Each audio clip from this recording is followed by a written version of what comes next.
Olá a todos e a todas, seja bem-vindo, seja bem-vinda a mais uma edição do GNC Gestão, Negócios e Conjuntura, um programa da Escola de Negócios em parceria com a Escola da Indústria Criativa da Universidade Municipal de São Caetano do Sul, trazendo temas do nosso dia a dia para nos ajudar a entender os principais assuntos relacionados à gestão, ao mundo dos negócios e às questões econômicas da atualidade. Um espaço de reflexão e debates que espera contar com sua participação direta por meio de nossos canais virtuais. E lembre-se que o programa ocorre todas as quintas-feiras, às 18h30, com a presença de especialistas convidados para falar do assunto em pauta. Não fique de fora desta. Meu nome é Volney Gouveia e sou professor, gestor adjunto da Escola de Negócios da Universidade Municipal de São Caetano do Sul e coordenador do curso de Ciências Econômicas. Venha conosco e participe.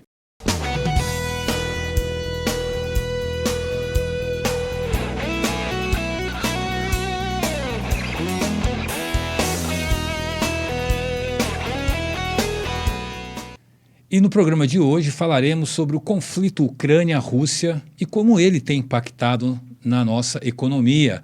Para falar sobre este assunto, temos aqui a presença do professor mestre Vinícius Nunes, professor das disciplinas de Negócios Internacionais dos cursos da Escola de Negócios. Muito bem, professor. Prazer tê-lo aqui conosco. Seja muito bem-vindo. Nós sabemos que o conflito Ucrânia e Rússia atinge a todos os países indistintamente, alguns mais, outros menos, e isso parece não haver nenhuma dúvida. Mas, afinal, de que forma o conflito atinge o nosso país mais diretamente? Temos, assim, alguns dados concretos que podem mostrar esse impacto aí para os nossos ouvintes? Boa noite. Opa, boa noite. Primeiro, queria agradecer estar aqui, a oportunidade de vir falar para um âmbito, para uma audiência maior ainda do que as salas de aula que recorrentemente puxam esse assunto. Mas, bom, pensar originalmente que, sim, alguns países são atingidos, mas, obviamente, conforme a gente vai afastando do núcleo da guerra, saindo da Ucrânia, vai se afastando da Europa e chegando na América, o impacto acaba sendo menor até pela quantidade de relações que os países têm com a Rússia. Se a gente pensar, a chance da guerra afetar o Brasil diretamente em termos de guerra é mínima. Mas ainda assim, economicamente, os efeitos vão repercutir. A gente vê como já problemas no preço de combustíveis pelo mundo, afetando o Brasil na gasolina, ou então, propriamente, a importação de fertilizantes que o Brasil já faz da Rússia, que está passando por sanções econômicas. As sanções são muito mais feitas para punir o governo russo. Então, quando a gente fala das sanções econômicas impostas pela OTAN, ou mesmo por grande parte de apoiadores da ONU, a OTAN, contra a Rússia, isso é muito mais feito para punir o governo russo, fazendo com que a população e principalmente grandes poderes econômicos russos comecem a querer se voltar contra a presidência. Quanto mais descontentes os russos ficarem com a presidência, com Vladimir Putin, mais a pressão e talvez, em projeções maiores, a tentativa de derrubar o governo dele. Essas sanções, você julga que elas são eficazes, objetivamente, para enfraquecer o governo russo e acelerar, por exemplo, o final da guerra? Enfraquecer o governo russo, sim, eu acredito. A sanção econômica, ela é uma das melhores formas não militares de se punir um país. Não existe alguém que possa punir, não existe uma entidade superior aos países. Isso é um termo bem comum. Nada está acima da soberania dos países, mas ainda assim, se a gente pensar que os países então vão se regular no ambiente internacional, a ideia de punir a Rússia com economia, fazendo com que grandes marcas saiam, estão retirando até entretenimento da Rússia. A Netflix, Spotify, Amazon Prime Video e todos esses streamings estão saindo justamente para a população russa se sentir excluída do mundo. Uma população que está excluída, uma população que vai ter uma quebra no padrão de vida, eles vão começar a pressionar o governo muito mais para falar: a culpa é sua. numa guerra que nós nem queríamos. Então, nós estamos sofrendo por uma ideia sua, não nossa. Eu acho que esse é todo o grande ponto. E a própria Rússia foi excluída daquele sistema SWIFT, né, que é um sistema de compensação financeira internacional, e isso, num mundo que está muito mais integrado tecnologicamente, que tem os seus mercados financeiros mais integrados, isso acaba sendo um impacto muito forte na própria economia do país. Com certeza, por mais que a Rússia tivesse preparado pré-guerra, ainda assim, o número de ativos em dólares que estão fora da Rússia congelados, onde eles não podem usar, é gigantesco. Estamos falando de $500 bilhão. A própria Rússia está tentando encontrar alternativas para realizar pagamentos, já que está fora do SWIFT. Professor, a Rússia faz parte do chamado BRICS, que é aquele grupo dos 5 países em desenvolvimento mais importantes do mundo, né? Brasil, Rússia, Índia, China e África do Sul. E como o Brasil faz parte do BRICS, qual deveria ser a posição do Brasil neste conflito? E como você avalia a diplomacia brasileira nesse processo? A parte do BRICS é interessante até porque, recentemente, próximo dia 10, se não me engano, de abril, a Rússia conversou com países do BRICS propondo uma nova forma de pagamento internacional não baseada em dólares. Então, o que é com certeza, dá para ver nitidamente, é uma tentativa desesperada de tentar encontrar um novo método de pagamento. Vou usar os BRICS, aqueles que estão ao meu redor. O Brasil, ele tem se beneficiado nesse lado, numa questão meio publicitária, vamos dizer assim, porque o Brasil agora ele é visto como um dos BRICS que funciona, que não é agressivo, que está disposto a fazer parte do sistema. Um termo utilizado dentro de relações internacionais é o rogue state, é o estado pária, é o país que quer fugir das regras e agir contra o sistema, como a Coreia do Norte, por exemplo, ou o próprio Irã. E o Brasil está sendo visto como um BRIC até bem razoável. Isso pega bem para a nossa imagem. Uhum. Respondendo, agora pensando mais uma questão diplomática brasileira, é de se pensar. É uma situação nunca antes vista. A presidência tem uma postura com relação à Rússia, dizendo que nós somos neutros, porém a diplomacia brasileira tem outra postura, dizendo, olha, nós não somos tão neutros assim, o que a Rússia faz não é correto, nós não podemos votar dizendo que somos contra, mas todo o nosso discurso passa o descontentamento do Brasil com relação à invasão russa à Ucrânia. Aliás, professor, pegando o gancho do que você está falando, houve inclusive uma votação no Conselho de Direitos Humanos das Nações Unidas discutindo exatamente a expulsão da Rússia. E o Brasil se absteve nessa votação e o governo russo, inclusive, sinalizou que países que votassem contra ou que se abstivessem seriam personas não gratas. Seríamos, então, personas não gratas para o governo russo? Com base em toda a diplomacia e toda essa manobra diplomática, eu acho que não é para tanto. A Rússia ainda tem que aceitar o aliado que resta, apesar dele não se dizer um aliado. Na verdade, esse é um ponto inédito. Nós não sabemos dizer se o Brasil é um aliado, se ele é um inimigo ou se ele realmente é neutro. O Brasil está numa política de agradar gregos e troianos. Somos contra essa guerra que está acontecendo, mas a Rússia ainda permanece como um aliado.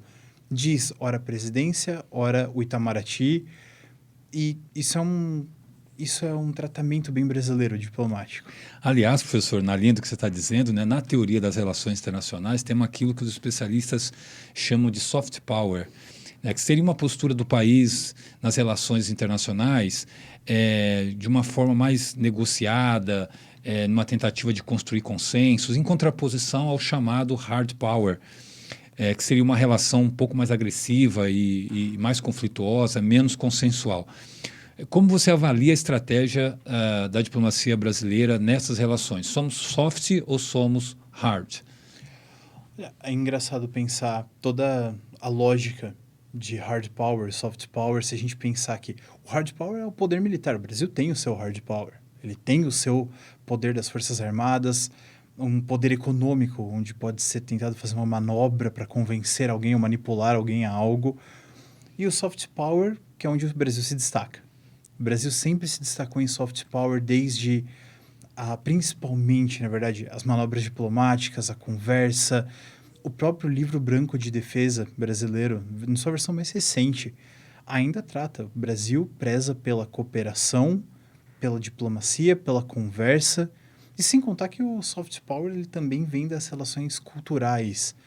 O vender que o nosso país é legal. Isso que é o soft power. Se a gente pensa, o Brasil ele vai vender os grandes nomes, música, futebol, a imagem do Rio de Janeiro ao ponto de aceitar que o mundo chame de real. Isso tudo é... E não se pode dizer mesmo que outro país que use muito mais o hard power, os Estados Unidos, por exemplo, ele não tenha seu soft power. Hollywood é um grande soft power tentando convencer o mundo. Ei, nós somos legais. Olha a nossa cena com a bandeira para lá e para cá, com o exército sendo heróico, com o nosso país sendo grande coisa. Então, todo mundo vai ter um pouco do seu. Mas o Brasil, o soft power impera. O soft power é muito maior para a gente. Aliás, professor, lembrando que quando nós sediamos aqui a Copa do Mundo e as Olimpíadas, nós fizemos bonito, tivemos aí uma boa experiência que trouxe, inclusive, alguns dividendos políticos para o país, houve uma percepção muito favorável do mundo, né, em relação ao país. Bom, estamos aqui com o professor Vinícius Nunes, falando aí sobre o conflito Ucrânia e Rússia. Então, dentro de um minutinho, voltamos para a segunda parte do nosso programa. Fique conosco.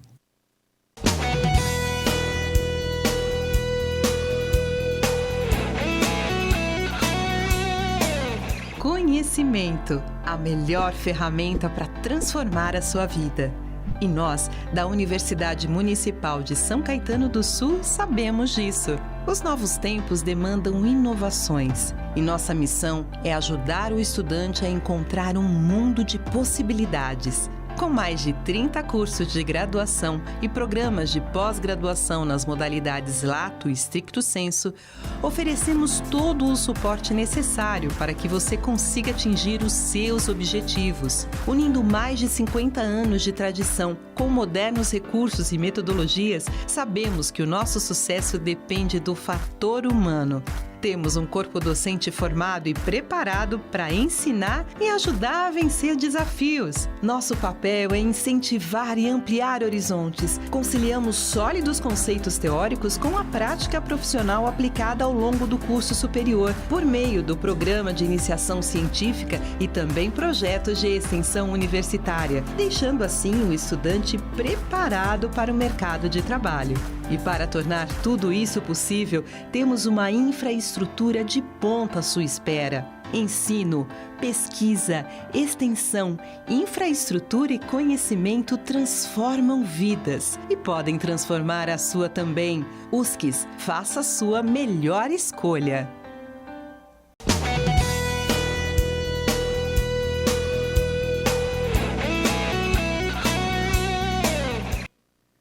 E seguimos falando do conflito Ucrânia-Rússia e seus impactos econômicos e políticos para o Brasil, hoje com a presença aqui do professor mestre Vinícius Nunes, nos ajudando a entender esse conflito.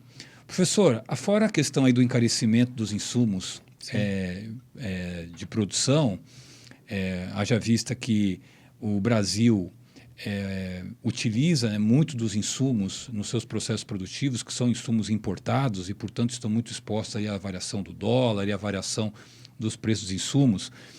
É possível dimensionar o nível de gravidade deste conflito nas empresas brasileiras? Ou, na verdade, esse risco ele não é tão iminente ou ele é ou tão representativo assim? Ele nunca vai ser tão grande quanto seria dentro da Europa, por exemplo. Uma Europa que depende muito mais do gás natural, do petróleo vindo da Rússia, afeta o Brasil, obviamente. Afeta as empresas, principalmente as que já têm contato, já têm participações em projetos com a Rússia, ou mesmo compram e vendem. Uma tendência clássica de países que entram em guerra é diminuir ou se fecharem ou se afastarem. Eu sinto que é adaptável. O próprio governo brasileiro se aproximou há poucos anos atrás mais de Israel e se afastou do resto do Oriente Médio, e as empresas foram encontrando uma forma. Eu sinto que não é tão pétreo assim, não é tão fechado para dizer agora que a Rússia está isolada do mundo, todo o planeta vai mudar. Existem países que a situação geraria um caos muito maior. Se isso fosse com a própria China, o cenário seria outro. O mundo mudaria a forma de ver, principalmente as empresas teriam que encontrar um novo fornecedor, um novo comprador, ou todo o cenário se alteraria ao ponto de falar, tá, ok, e agora? O que vai acontecer?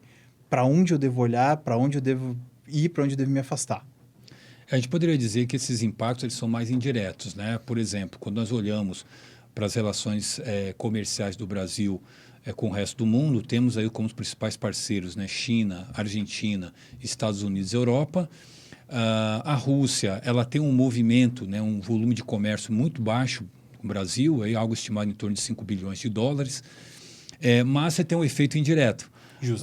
Ou seja, um encarecimento do insumo ou o encarecimento do petróleo no mercado internacional decorrente dessa instabilidade na oferta do produto vai, logicamente, impactar no preço e o que vai refletir diretamente aqui no nosso mercado. No momento inicial, isso vai ser muito mais visível.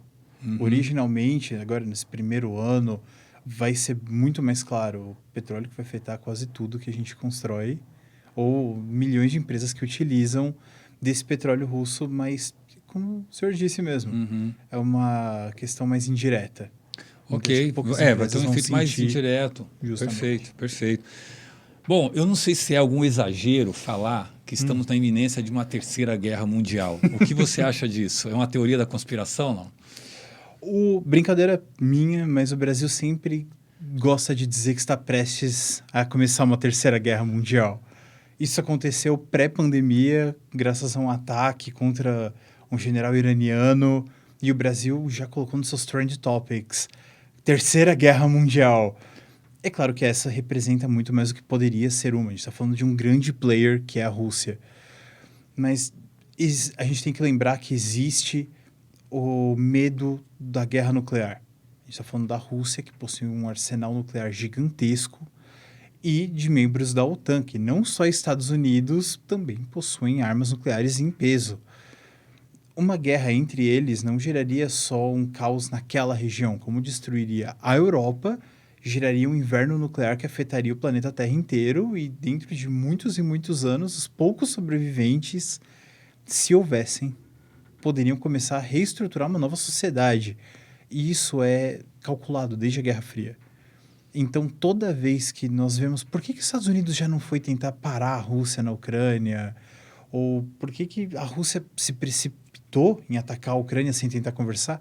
Não, a Rússia atacou a Ucrânia antes que ela fizesse parte da OTAN e antes que qualquer soldado da OTAN estivesse dentro da Ucrânia, pois isso seria também uma guerra contra a OTAN, o que escalaria para um conflito nuclear que acabaria com o mundo. Sem sombra de dúvidas, acabaria com o planeta Terra. Então, o que vai ser feito, todas essas sanções econômicas que a gente está mencionando, tudo isso é justamente para não começar um conflito direto entre grandes players nucleares. Existe um caminho aí, né? Um caminho a ser trilhado antes de você partir para as vias de fato, até porque uma terceira guerra não interessaria a ninguém, objetivamente. Não interessaria aos russos, não interessaria à China, cujos maiores parceiros são do Ocidente, inclusive, né? Não são os países, né, do Báltico, né? Uma das melhores frases que eu ouvi dentro dessa crise foi: a China não pode virar as costas a um aliado, mas também não pode virar as costas aos seus consumidores. Não aliados, não parceiros, consumidores. A China está há 20 anos criando um mercado consumidor no mundo. Ela não vai virar as costas para ele agora. Professor, nós estamos indo para o final do nosso programa e essa conversa está sendo muito instrutiva, mas a gente observando o histórico de conflitos armados na história brasileira, talvez a Guerra do Paraguai tenha sido a última guerra de grandes proporções na qual o Brasil participou. Temos uma certa tradição pacifista mesmo? Isso é de uma característica brasileira ou tem uma relação com uma conjuntura econômica que não foi, que não criou as condições para um conflito, por exemplo? O Brasil tem uma tradição pacifista, assim, considerando o Brasil república, pós-império, onde houve a Guerra do Paraguai, a Guerra da Cisplatina. O Brasil ele tem procurado cada vez mais ser pacífico, cada vez mais resolver diplomaticamente. Mandou tropas na Segunda Guerra Mundial, teve uma participação expressiva que é pouco falada dentro do Brasil, mas ainda assim não foi um engajamento brasileiro geral. E isso é natural do Brasil. Tentar evitar que um conflito de grandes proporções seja parte do país. Nosso povo não é belicoso por natureza. Nossa ideia é muito mais individual. O próprio autor Schumpeter dizia o indivíduo econômico o indivíduo econômico ele não quer ir para a guerra e morrer. Ele quer viver a vida dele, ganhar o dinheiro dele e fazer as coisas que ele gosta. E o Brasil tem muito isso. É bem nosso viver dessa forma e uma população assim tende à paz e à diplomacia. Guerra é um trabalho que exige uma mudança pessoal muito grande. Uhum. Professor, e para finalizar, como você imagina os desdobramentos dessa guerra? Estamos próximos ou distantes do fim? E aí aqui, logicamente, que é um puro exercício de futurologia, né? Criação de cenários. Minha ficção científica pessoal. Eu acredito em alguns cenários. Um deles é o que eu gosto de chamar de Novo Vietnã. Se a OTAN patrocinar, financiar ou armar rebeldes ucranianos, mesmo que a Rússia domine 100% do território da Ucrânia, ainda assim vão haver revoltosos. Ainda assim esses revoltosos vão causar problemas igual nós vimos no Iraque para os Estados Unidos. Tem um posto armado russo e passa um carro ucraniano que metralha ele. Uma bomba caseira que é feita e colocada em algum ponto. É uma pedra no sapato da Rússia que se mantém, se mantém, se mantém. Até porque é difícil você chegar para uma população e dizer: saiba, você está conquistado. Eu saberia? Algum de nós saberia que foi conquistado? Algum de nós admitiria? Então, existe esse problema do Novo Vietnã, de alguém ficar armando de fora um exército mais fraco, uma população revoltosa, ou a ocupação que não sabe se resolver. Eu não sei qual a ideia do Vladimir Putin em dizer: eu vou ocupar a Ucrânia e uma hora eles vão se render. É difícil pensar isso. Pensar que nunca mais vai existir uma insurgência lá dentro. Uma tentativa de derrubar o novo presidente fantoche que nós vamos colocar. Isso se o Vladimir Putin, que sempre nos surpreende, a gente não pode esquecer isso, se ele não disser a partir de agora, Ucrânia é uma província da Rússia e ela se chama Rússia agora. Como o Saddam Hussein já fez com o Kuwait no começo dos anos 90. É aquele negócio, né, professor? Nós sabemos como a guerra começa, mas não sabemos como termina. É muito mais difícil acabar uma guerra hoje em dia. Era muito mais fácil no passado, quando a dominação aconteceu, o rei morreu. Bom, agora seguimos o novo rei, fazer o quê? Não é mais assim. A guerra não acaba com tanta facilidade. Presença do professor Vinícius explicando de forma simples e didática o conflito armado Ucrânia-Rússia. Você tem alguma dúvida? Quer dar alguma sugestão de tema? Gostaria de interagir com os nossos convidados? Não deixe de acessar nossos canais e registrar sua participação. Bom lembrar que todos os temas tratados aqui são discutidos nos cursos da Escola de Negócios da Universidade Municipal de São Caetano do Sul. Acesse o nosso site e conheça os mais de 10 cursos das áreas de administração, economia e contabilidade. O programa Gestão Negócios e Conjuntura fica por aqui e já antecipamos o convite para o próximo programa. Falaremos sobre inflação, a inflação histórica registrada no último mês de março e entender como ela afeta os agentes econômicos, as empresas, as famílias, os governos e a nossa região do Grande ABC. Venha conosco, esteja conosco. Tchau!